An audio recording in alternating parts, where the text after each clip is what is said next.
आज हम बात करने वाले हैं 50 लाख केंद्र सरकार के कर्मचारियों और 65 लाख पेंशनर्स के लिए एक ऐसी खबर की जो सुनने में भले ही थोड़ी देरी वाली लगे, लेकिन आपके बैंक बैलेंस को लाखों रुपए से भरने वाली है।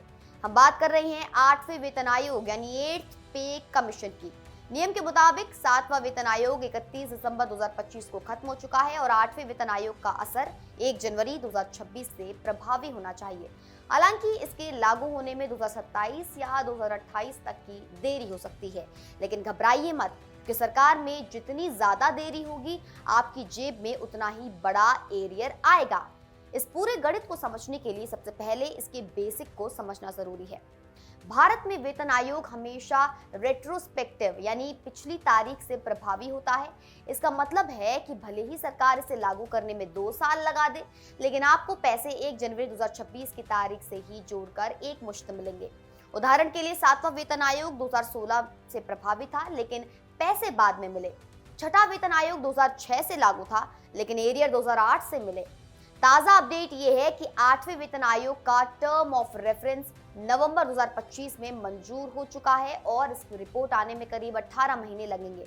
यानी इसे पूरी तरह लागू होने में मई से नवंबर 2027 तक का समय लग सकता है, जिससे 15 से 24 महीने की देरी संभव है।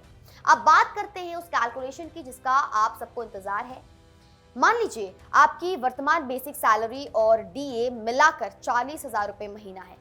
अगर फिटमेंट फैक्टर को 2.0 माना जाए, एक्सपर्ट्स इसे 1.8 से 2.8 के बीच मान रहे हैं, तो आपकी नई बेसिक सैलरी सीधे 80,000 रुपए हो जाएगी। अब अगर ये नियम जनवरी 2026 से लागू होना है और आपको पैसे अप्रैल 2027 में मिलने हैं, तो 15 महीनों की देरी के हिसाब से आपकी 40,000 रुपए की मासिक बढ़ोतरी को 15 से गुणा कर लीजिए। नतीजा आता है 6 लाख रुपए का एक मुश्त एरियर। इसी तरह लेवल 10 के अधिकारियों के लिए जिनकी बेसिक 56,100 है, उनकी सैलरी में महीने की बढ़ोतरी करीब 1 लाख रुपए होगी और 18 महीने की देरी पर उन्हें 18 लाख रुपए तक का एरियर भी मिल सकता है। फिटमेंट फैक्टर इस पूरी गणित का सबसे जादुई हिस्सा है। 7वें वेतन आयोग में ये 2.57 था और 8वें के लिए KIE की रिपोर्ट कहती है कि ये कम से कम 1.8 होगा। इसका मतलब है कि 56,100 की बेसिक सैलरी सीधे 1,980,000 रुपए पहुंच जाएगी।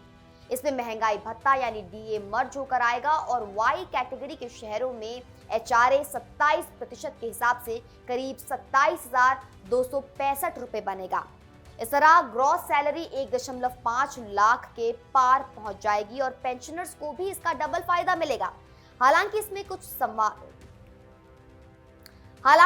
इसमें कुछ सावधानियां भी हैं। एरियर कैलकुलेट करते समय ध्यान रखें कि डीए एरियर में ही मर्ज हो जाता है, वो अलग से नहीं मिलता। साथ ही HRA और टीए जैसे अलाउंस पर आंशिक असर ही पड़ता है। निचले स्तर यानी कि लेवल 1 से 5 के कर्मचारियों को 2 से 5 लाख का एरियर मिल सकता है, जबकि लेवल 13 से 14 के बड़े अधिकारियों के लिए ये राशि 20 से 30 लाख रुपए तक जा सकती है। भले ही सरकार ने संसद में कहा है कि वो समय आने पर फंड का प्रावधान करेगी, लेकिन पुराना पैटर्न साफ बताता है कि एरियर मिलना तय है। तो दोस्तों, देरी आपके लिए अच्छी खबर है या बुरी? क्या आप इस एकमुश्त मोटी रकम के लिए इंतजार करने को तैयार हैं? आपकी राय कमेंट बॉक्स में जरूर बताइए और देखते रहिए सिर्फ और सिर्फ इंडिया न्यूज़। धन्यवाद।